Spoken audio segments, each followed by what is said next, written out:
réemploi est absolument magique, quelque part, et aujourd'hui invisibilisé pour résoudre cette équation générale écologie, économie et impact sociétal. Premier point, c'est la question effectivement de l'écologie.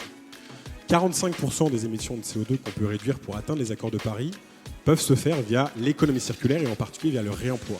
Pourquoi ? La majeure partie, ou une grande partie des émissions de CO2 qui sont faites dans la production de biens, c'est l'extraction des ressources naturelles et la production de biens. C'est le début, on va dire, du cycle de vie de ces produits.